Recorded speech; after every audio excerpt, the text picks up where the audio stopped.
As of 2023, there are 3,112 billionaires in the world. The billionaire perspective on life is quite different from anything you've ever experienced, and it'll definitely go against many of the things you believe. Here are 15 secrets only billionaires know. Welcome to Alux.com, the place where future billionaires come to get inspired. Number 1. You don't usually get to $1 billion and still own 100% of your business. Jeff Bezos owns 12.7% of Amazon. Elon Musk owns 13% of Tesla. Bernard Arnault owns 46% of LVMH. Warren Buffett owns 16% of Berkshire Hathaway. Larry Ellison owns 35% of Oracle. You get the idea. Most millionaires are share protective. They guard their shares like hawks without realizing they're actually keeping themselves from accelerating upwards in a shorter period of time. Here's a wake-up call. Owning 15% in a multi-billion-dollar pie is a lot more financially lucrative than owning 100% of your $3 million business. Number 2. Real estate will make you a millionaire. Private equity makes you a billionaire. The running joke around the ultra-wealthy is that real estate is the dumb millionaire's game. You can become a millionaire in real estate even if you don't have the brain power to do anything else. Ask any millionaire and they'll tell you almost half, 35 to 50% of their net worth is tied up in real estate. Ask any billionaire and you'll quickly realize business interests, private equity, make up for over 70% of their net worth. The most productive way to increase your net worth is by owning a business. Blow it up and then use the funds to buy pieces of other businesses and do it all over again. Number 3. Do not use your own money. Use someone else's to make yourself rich. You can literally earn your way to $1 million. There are plenty of jobs out there where if you put your head down, put in the years, stack those checks, you'll get to 7 figures. Doctors, lawyers, tech engineers, they all earn a ton of money from their salaries. But you cannot get to $1 billion the same way. Your financial life unlocks vertically when you realize you can use other people's money to make yourself rich. Here's how most billionaires do it. Step 1, they go to friends, family, banks, and angel investors with an idea that they're willing to go all the way to make it happen. They need $100,000 to start the business and give off 20% of the company. This values the company at $500,000. Their 80% share of this new business is worth $400,000, and we barely started. Step 2, they get some revenue and they build a team ready to scale. Let's say the company at this point is making $1 million in recurring revenue per year.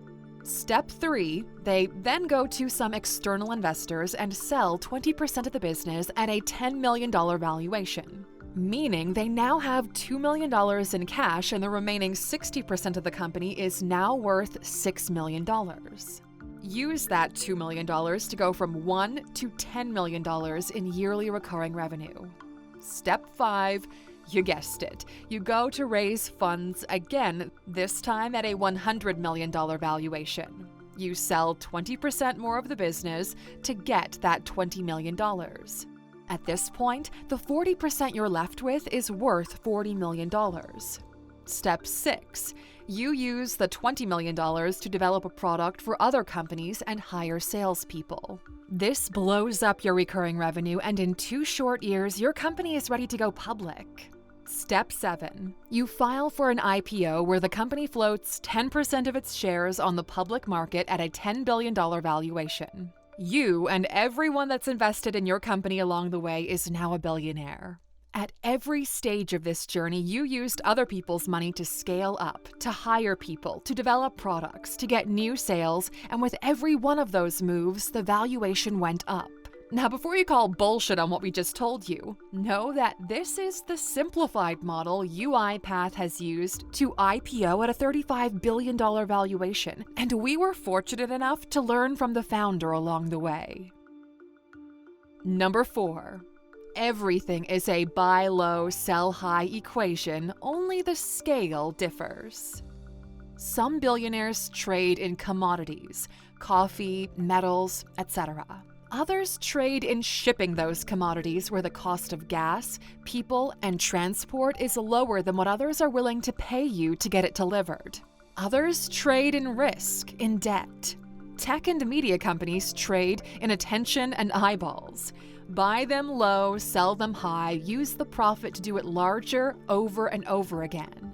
Once you understand that every business is in the buy low, sell high business, the way you look at yours starts to change. There are two important things to optimize if you want to be rich. 1, what your markup is, and 2, what your scale is, meaning the number of transactions you're able to do. Amazon, as an e-commerce store, has tiny margins, but a lot of transactions. Tesla has incredible margins and a decent number of transactions. A business grows when one of 3 situations occur. 1, you charge more and maintain the same number of transactions. Artists use this model. 2, you charge the same but increase the number of customers, when fast food chains open up new locations. And 3, you charge more while increasing the number of transactions. Luxury brands use this strategy, which actually made Bernard Arnault the richest man in the world. The secret most billionaires know is that once you move into a different bracket of scale, you have incredible negotiating power on how low you can buy. Only billionaires know that the profit is made at the point of purchase, not the point of sale. Number 5. Art is a preferred store of value that can easily be moved around. When you're that rich, most of your money is locked up in stocks, other businesses, or hard-to-move assets. You don't want to keep it in cash because at that scale, cash is losing 5 to 10% of its value year over year due to inflation. So where do high net worth individuals turn to? Art. Yep, they buy art in bulk, lease it off to museums around the world, or seal it off in shipping containers and use it as a bargaining chip. It's a lot easier to move $500 million in art than $500 million in gold or silver. Most people don't realize that blue chip art is one of the most profitable investments out there. Fine art is often referred to as the billionaire asset for a good reason. Actually, blue chip art not only performs incredibly well in high inflation environments like the one we're in right now, but it's traditionally consistently outperformed the S&P 500. According to a recent groundbreaking study from UBS, 62% of ultra-high net worth investors surveyed allocate a shocking 30% or more of their investment portfolios into art and collectibles. Now we know what you're thinking. Damn, these ultra-rich individuals getting an opportunity to invest in ways that average people just can't, because who has the money to buy a $5 or $50 million painting? Well, that's where our friends at Masterworks come in. Masterworks is a platform that allows everyday people to invest in multi-million-dollar paintings for just a fraction of the price. Instead of buying the entire painting, you can invest in shares of it, and once that painting is sold, the profits are split amongst the share owners. So far, those profits have been pretty impressive. Masterworks' last 3 art sales generated net returns of 10%, 14%, and a stunning 35%.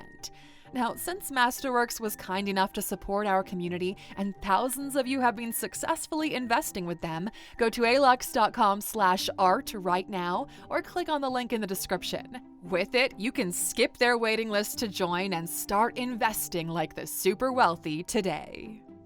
Number 6. Stocks won't get you to $1 billion, and neither will luck.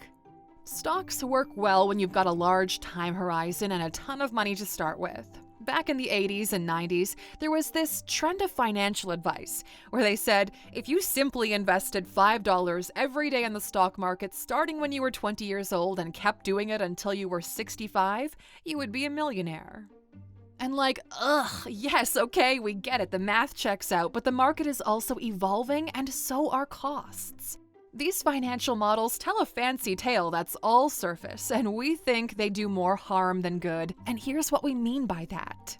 Warren Buffett paid $31,500 for his house back in 1958. Adjusted for inflation and market value, that same house costs around $877,000 in today's dollars. 60 years later, that house costs 28.3 times more. It's the same house, nice and old, didn't grow any new bedrooms.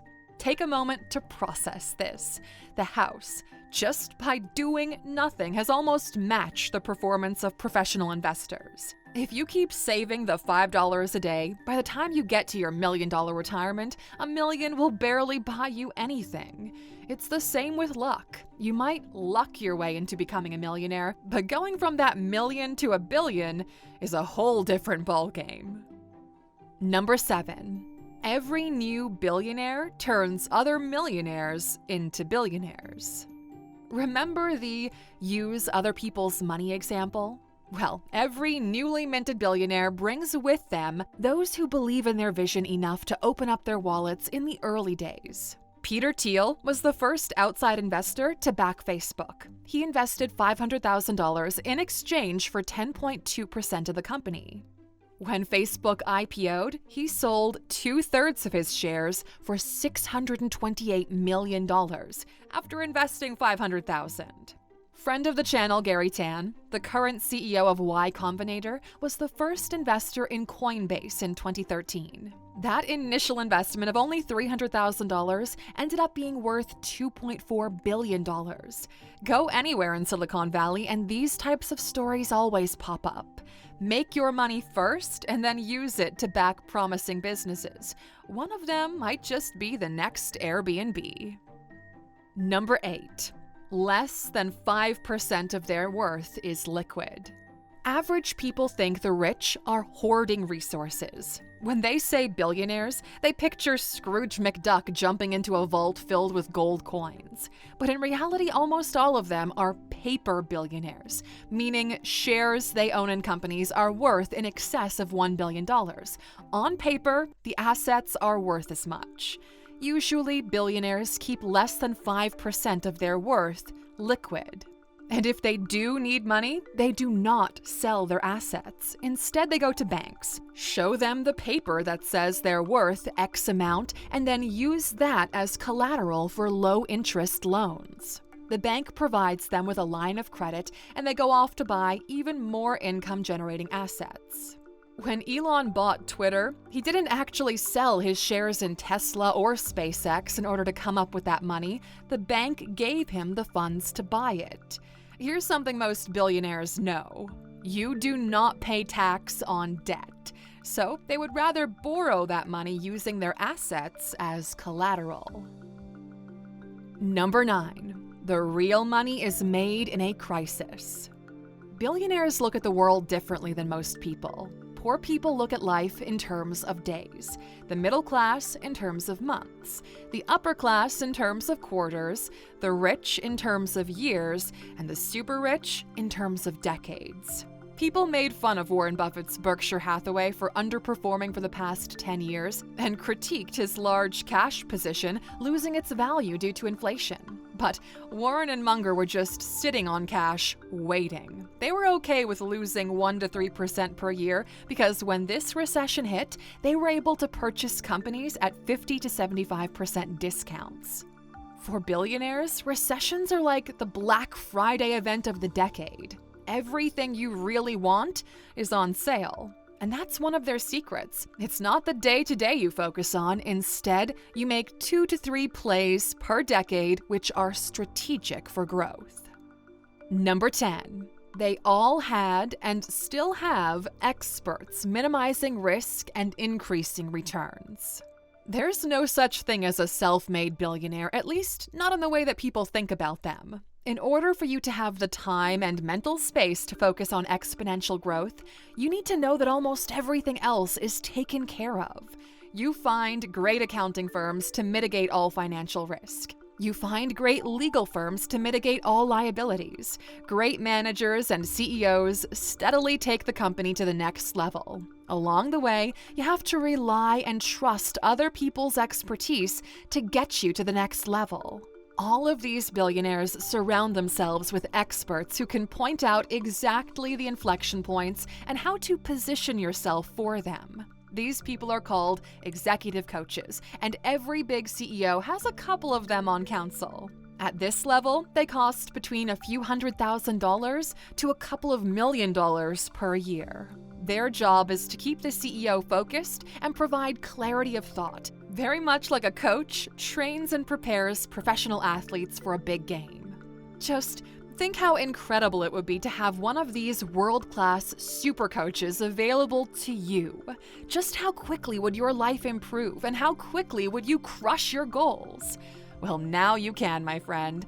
We pay these coaches on your behalf, and you get to learn from them in the Alux app for a fraction of the cost. This way, you have access to not one, but multiple industry experts that are focused on the practical side of growth. We recently did a survey amongst our users, and over 60% of respondents say they've already crushed their main goal after 1 year of using the Alux app, with another 30% saying that they're closing in fast. Everyone who uses the app has found it a game changer, and we couldn't be more proud to be the ones behind it. Honestly, the Alux app will probably create more millionaires than any financial book out there. So go to Alux.com/app right now and just see what it does for you and your life. Number 11. Very few billionaires are direct to consumer. Most of the money is in enterprise deals. You probably don't realize this, but Amazon's direct-to-consumer isn't actually profitable. A couple of days ago, we made a video on why Amazon is actually losing money on this front. Instead, Amazon's cloud infrastructure business, AWS, is printing cash. 35% year-over-year growth, over $80 billion per year in revenue. Almost the entirety of the internet is now hosted on Amazon's servers. A company is more comfortable to pay you $100 per employee that uses your service every month. Here's something interesting you might not know. Gmail is free for the average consumer, but for us as a business, on a monthly basis, we pay $10 for every business email we have with Google. Since we've got over 20 @Alux.com emails for this business alone, every year, just for something like email, we end up paying Google thousands of dollars in recurring revenue, and we're just a small-sized company.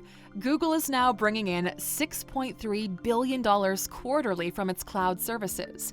That's a $25 billion per year business. As long as you do business, know that it takes the same amount of effort to convince a person to buy as it takes to convince a business. It's still one sale, but the difference in income is substantial. Most of you could actually earn 10 to 50 times more than what you do, but you're deploying effort on the wrong thing.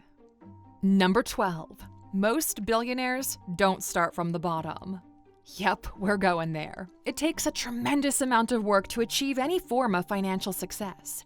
These people have earned their way up to the top, but more often than not, the context was a little bit more favorable to them than you might think. Most of them had rich parents, access to high-level education, infrastructure, and a safety net if they failed, so they could risk it all a couple of times. Elon's dad was a multi-millionaire real estate developer who married a model. Jeff Bezos' parents gave him $250,000 to start the company. Bill Gates' mother comes from some serious money. The list goes on. Going from zero to $250,000 takes years for most people. Not having to worry about where your next meal comes from is also what gives you an edge. What all of them have achieved is incredible, so the takeaway here should be, if you're in a position to have access to education, you have a device to watch this video on and access to Twitter, LinkedIn, where you can reach out to almost any professional in the world, please know that you're also not starting at the bottom. The bottom are the 2 billion people who don't have a phone or internet access. But if you're looking for a more controversial point, well, here it is. Number 13. Most industry tycoons get wealthy by exploiting slave labor where you can't see it, and the world doesn't really seem to care. The phone or laptop you're watching this on, the electric cars, scooters, drones, all electronic appliances like your fridge, smart TV, etc., they all use cobalt. Now, here's a recent picture of what's supposed to be an industrial cobalt mine in the Congo. The key word here is industrial. Because according to official documents from all the major tech players, not a single human being is supposed to be digging in these cobalt mines. The average adult gets paid less than $2 a day of bringing cobalt up out of the ground. They actually prefer to use children because they're smaller and cheaper for this kind of work. And none of this is new information. Here's a video of children in a cobalt mine from 6 years ago. As a developed society, we enjoy the comforts technology brings us because we're sheltered from the reality of what it actually takes to be produced, assembled, and shipped to you. And this is not just the tech industry. The International Labor Organization estimates that approximately 170 million children are used for production, although they are not old enough to work sustainably. In the fashion industry, the children are literally working in the fields, picking cotton, transferring pollen for little to no pay. That's how fast fashion and ultra-fast fashion is able to get you those products so cheaply. But hey, as long as you get it for cheap, right? Number 14. Almost all of them are sociopathically obsessed with money and success. Look, here's the truth. You really need to want it to be able to get to that kind of wealth, as it will require you to sacrifice almost everything else in your life. You don't have a family life. You don't get to spend time with the kids. You're hyper-competitive and traveling all the time. You don't sleep well at night for years, and the amount of stress you're dealing with is nothing others will ever experience. Their brain is wired differently. They look at life differently and see life as building blocks. Life will grant you one wish, but you have to figure out what it is and be absolutely obsessed with one wish nonstop for decades. Not sure many people are really able to do that. Number 15. Decision-making and persuasion are the only two billionaire-tier skills. The job of a senior executive is to make a small amount of high-value decisions that have major upsides. You are rewarded based on what % of times you're right about your decisions. Warren Buffett is regarded by many as the greatest investor in the world because of his ability to consistently make high-level decisions that generate a lot of money for the investors. The higher you climb, the higher the stakes with every decision you make. If you're in the earlier days, persuasion, translated as sales and clear communication, is probably the most valuable skill there is. You will need to get people to trust you enough to join you and create a product. You will need to persuade customers to give you money for your product and persuade investors to back your company. Even if you do not know how to build something with the right level of skill, you will be able to convince someone else to build it for you in exchange for a piece of that reward. As you progress, there's always someone new you need to convince to do something that will benefit you and the company moving forward. If there's one thing you take away from this entire piece, it's this: systematically improve your decision-making process.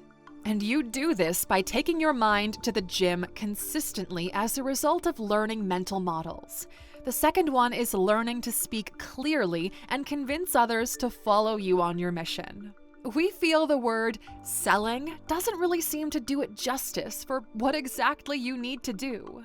These two are the only billionaire-tier skills to master, which is why the Alux app focuses on them so much. You know billionaires are a different breed, and we're curious to know, have you ever looked behind the curtain of a billionaire? What did you learn, Aluxer? Let us know in the comments. And as a thank you for watching this Sunday motivational video until the very end, here's your bonus. This is what the average billionaire investor portfolio looks like. Thanks to our friends at Visual Capitalist for this visual. Now, the most interesting thing you'll notice is just how quickly the retirement fund becomes irrelevant as you climb in net worth, and how that large position is replaced by a trust fund. The wealthiest 10% of Americans own a record 89% of all U.S. stocks. The bottom 90% of Americans barely have any investable assets at all. So here's what you need to remember. You survive by earning. You get rich by owning. If you don't want to end up like 90% of Americans, start buying things that increase in value over time. If this isn't a wake-up call to start taking this more seriously, Aluxer, we don't know what is. It's gonna be a really interesting year, and we feel like a lot of things might change for you. If you're on a mission to escape mediocrity, write the word escape in the comments. That way we know how many of you are interested in taking this seriously. Thanks for spending some time with us today, Aluxer. We're so glad you did. If you found value in today's video, please give us a like, hit that bell icon to never miss an upload, and hey, don't forget to subscribe.